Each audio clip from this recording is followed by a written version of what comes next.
Hello, good morning dear students. Class 11th की chemistry में मैं एन त्रिपाठी आज आप लोगों को sp3 संकरण के विषय में पढ़ाऊंगा। sp3 संकरण क्या होता है? परमाणु कक्षकों का रीअरेंजमेंट ही संकरण है। एक प्रकार से 60 शब्दों में हम कह सकते हैं कि परमाणु कक्षक भिन्न भिन्न ऊर्जा के परमाणु कक्षक जिनकी ऊर्जा अलग अलग है, उनको हम क्या करते हैं, समान ऊर्जा के ऑर्बिटलों में व्यवस्थित करते हैं और मिला करके समान ऊर्जा के उतनी ही संख्या में नए संकरित कक्षकों को बनाने की क्रिया संकरण कहलाती है। तो संकरण हम लोगों ने sp संकरण पढ़ा, sp2 संकरण पढ़ा। आज आखिरी sp3 संकरण हमको पढ़ना है, जिसे चतुष्फलकी या टेट्राहेड्रल हाइब्रिडाइजेशन कहते हैं। जब एक यस तथा 3 पी कक्षक आपस में संकरित होकर समान ऊर्जा के 4, एक यस हुआ 3 पी हुआ, 3 एक 4 sp3 संकरित कक्षक बनाते हैं, तो sp3 संकरित परमाणु वाले अणुओं की आकृति चतुष्फलकीय होती है। अतः इसे चतुष्फलकीय संकरण भी कहा जाता है।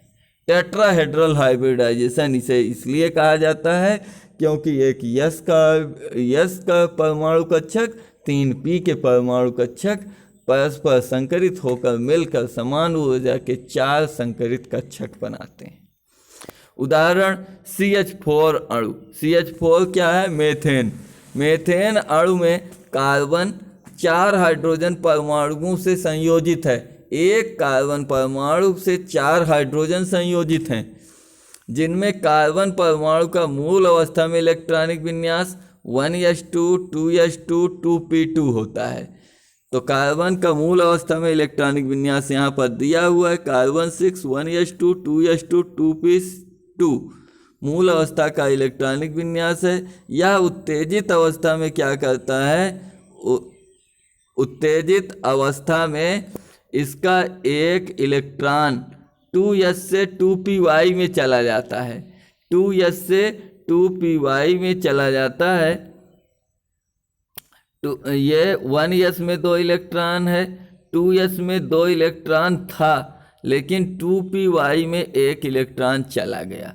इस प्रकार कार्बन परमाणु एक पर 4 अयुग्मित इलेक्ट्रॉन हो जाते हैं और अयुग्मित इलेक्ट्रॉन युक्त ये 2s 2px 2pz 2py परमाणु कक्षक संकरित होकर 4 sp3 संकरित कक्षक बनाते हैं, जो एक दूसरे से 109:28 मिनट पर व्यवस्थित होते हैं। 4 sp3 संकरित कक्षक जो बनते हैं, ये एक दूसरे से 109:28 मिनट में व्यवस्थित होते हैं। यहाँ पर हमारा 2D फिगर होने के कारण यहाँ पर ये 90 डिग्री जैसा दिखता है, लेकिन ये क्या होता है कि एक ऑर्बिटल की व्यवस्था से दूसरे के बीच की स्थिति 109:28 मिनट का कोण होता है। आगे देखते हैं हम लोग अगले पेज में। sp3 संकरण के अन्य उदाहरण क्या है? SiCl4 silicon tetrachloride, CCl4 carbon tetrachloride, CHCl3 chloroform, SO4 sulphate ion, ClO4 chlorate ion इत्यादि ये sp3 संकरण के उदाहरण हैं। अब इसके पश्चात हम लोग कार्बन का मूल अवस्था का इलेक्ट्रॉनिक विन्यास कार्बन CH4 में किस प्रकार से इसमें संकरण sp3 संकरण पाया जाता है, इसकी व्यवस्था को देखते हैं।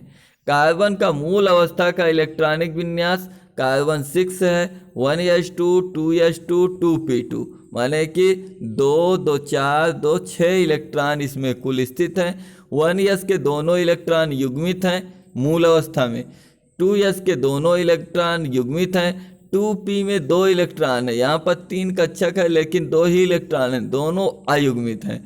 तो मूल अवस्था में कार्बन परमाणु में 2 अयुग्मित इलेक्ट्रॉन हैं, लेकिन उत्तेजित अवस्था की स्थिति जब आती है तो 2s का एक इलेक्ट्रॉन 2p में चला जाता है, 2py में चला जाता है, और जिसके फलस्वरूप क्या होता है कि 2s का इलेक्ट्रॉन भी अयुग्मित हो जाता है, 2p के तीनों अयुग्मित हो जाते हैं। तो उत्तेजित अवस्था में कार्बन 1s2 2s1 हो जाता है और 2p3 हो जाता है। इस प्रकार से 4 अयुग्मित इलेक्ट्रॉन इसमें कार्बन में हो जाते हैं। उत्तेजित अवस्था में कार्बन के 2s उपकोष के 2 इलेक्ट्रॉनों में से एक इलेक्ट्रॉन 2p उपकोष में चला जाता है। इस प्रकार 4 अयुग्मित इलेक्ट्रॉन प्राप्त होते हैं। अयुग्मित इलेक्ट्रॉनों की संख्या कितनी हो जाती है? 4 हो जाती है। कार्बन परमाणु के इन चारों अयुग्मित इलेक्ट्रॉनों में से अयुग्मित इलेक्ट्रॉन युक्त कक्षक 2s 2px 2py 2pz संकरित होकर 4 sp3 संकरित कक्षक बनाते हैं। sp3 संकरित कक्षक बनाते हैं जो एक दूसरे से 109°28' पर स्थित होते हैं, तथा sp3 संकरित कक्षक के संकरण से जो प्राप्त अणु है, जैसे CH4 है, अष्टफलकीय आकृति संरचना प्रदर्शित करता है। तो यहाँ पर क्या दिखाया गया है? कार्बन परमाणु की व्यवस्था है। कार्बन में क्या होता है कि 2s 2s में एक इलेक्ट्रॉन है, 2px 2py 2pz।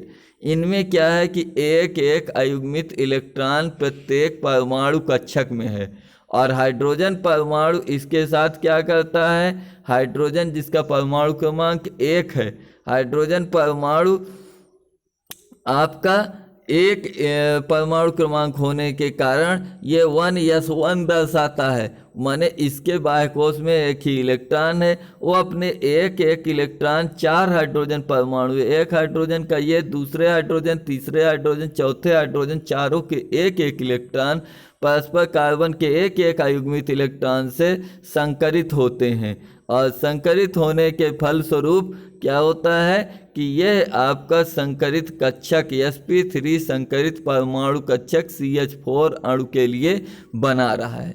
CH4 अणु के लिए sp3 संकरित कक्षक यानी कि मिल करके बराबर अरेंजमेंट हो जा रहे हैं, और ये पूर्ण संकरित कक्षक का निर्माण कर रहे हैं, जिसके फलस्वरूप CH4 अणु मेथेन के अणु की संरचना हो रही है।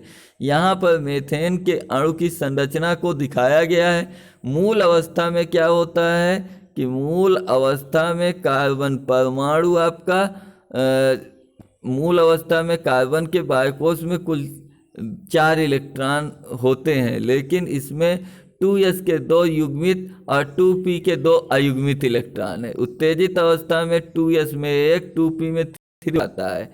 तो इसकी संरचना को दिखाया गया है। 2s में 2 इलेक्ट्रॉनों को दिखाया गया है, ये मूल अवस्था की संरचना है, और 2px 2pz में एक इलेक्ट्रॉन है, 2py में कोई इलेक्ट्रॉन नहीं है, बिंदी से जो बना हुआ है ये इलेक्ट्रॉन है। यहाँ ये 2s के 2 इलेक्ट्रॉन, 2px का इलेक्ट्रॉन, 2py का इलेक्ट्रॉन, लेकिन z में ना तो इधर कोई इलेक्ट्रॉन नहीं है।